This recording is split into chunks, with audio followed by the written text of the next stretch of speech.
Assalamualaikum warahmatullahi wabarakatuh. Perkenalkan, saya Humaydi Nur Zain dari jurusan Ilmu Hadis semester 7.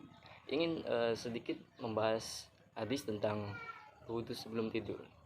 Seperti yang kita ketahui bahwa tidur adalah kebiasaan manusia atau bisa dikatakan kebutuhan atas kegiatan-kegiatan yang telah kita lakukan, dan dengan tidur kita dapat beristirahat dan menjadi fresh kembali. Yang dimana hadisnya berbunyi, Anil Bara bin Azib qala Nabi sallallahu alaihi wasallam, idza ataita maj'akal tawaddu' wudu'aka lis-salati thumma adtaji' ala sikikal aimani. Yang dimana artinya dari sahabat Barra bin Azib berkata, Nabi Muhammad SAW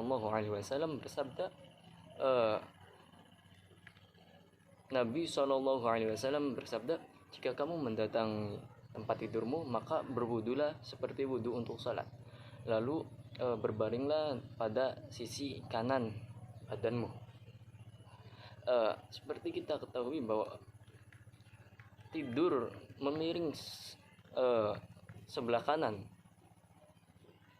ini termasuk ke dalam kalau hadis ini termasuk dalam sunnah jalbiyah atau perbuatan yang biasa kita lakukan sesuai dengan tabiatnya, seperti tabiat manusia, yaitu makan, minum, dan tidur pula pada dasarnya merupakan tabiat yang tidak dapat dihukumi, baik hukum wajib ataupun sunnah.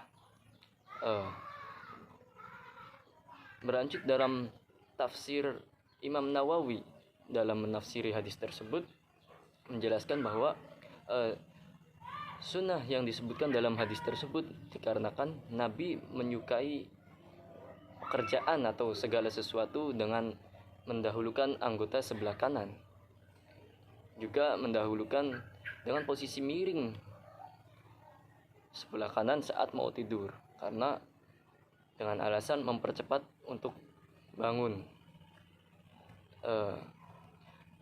Imam Al-Jauzi juga berpendapat bahwa tidur miring ke kanan adalah tidur yang paling baik untuk tubuh. Beliau mengatakan tidur miring ke kanan dapat dilakukan ketika mulai tidur. Hal ini disebabkan karena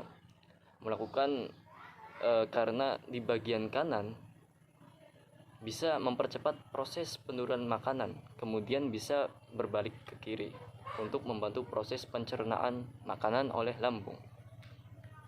Jika kita amati dalam teks hadis tersebut, kita bisa mendapat 3 pandangan atau 3 artian dari hadis tersebut.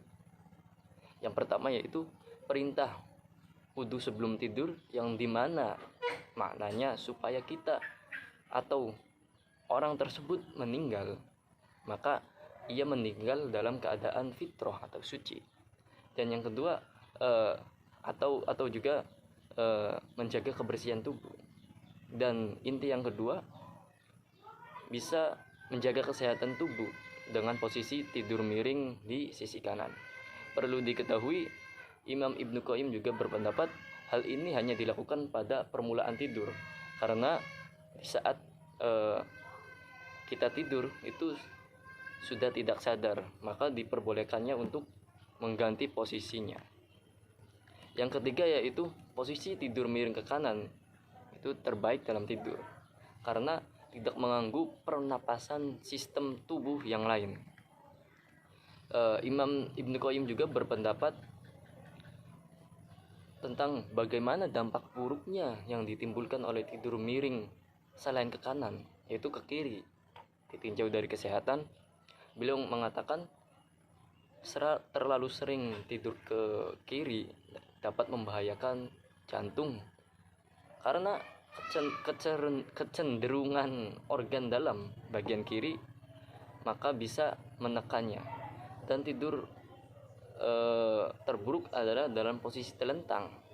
Posisi ini hanya diperbolehkan untuk istirahat, bukan untuk tidur.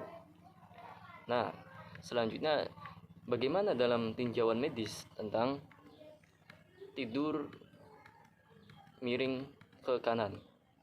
Dalam pandangan medis dikatakan tidur posisi miring ke kanan bisa menjadikan otak bagian kiri yang pusat jaringan saraf, segala aktivitas organ tubuh bagian kanan akan terhindar dari bahaya yang timbul akibat sirkulasi yang menghambat saat tidur atau saat diam. Bahaya tersebut meliputi pengendapan pembekuan darah, pembuluh darah, asam sisa, oksidasi dan lain-lain.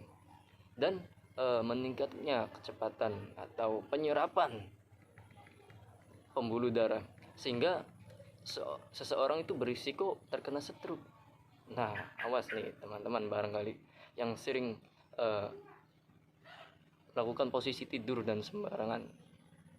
Nah, maka dari itu sedikit penjelasan dari saya mengenai kesunahan tidur miring sebelah kanan. Ya, kurang lebihnya Nabi Muhammad SAW juga menganggapnya sebagai kesunahan, dan ulama-ulama juga ada sebagian yang mengatakan untuk kesunahan atau meniru posisi tidur tersebut. Dan dalam pandangan medis pun seperti itu, bagus miring ke sebelah kanan dan miring ke sebelah kiri itu mempunyai banyak dampak yang bisa dikatakan negatif. Nah, mungkin itu saja dari saya. Kurang-kurangnya mohon maaf. Allahul muwaffiq ila aqwamit thoriq. Assalamualaikum warahmatullahi wabarakatuh.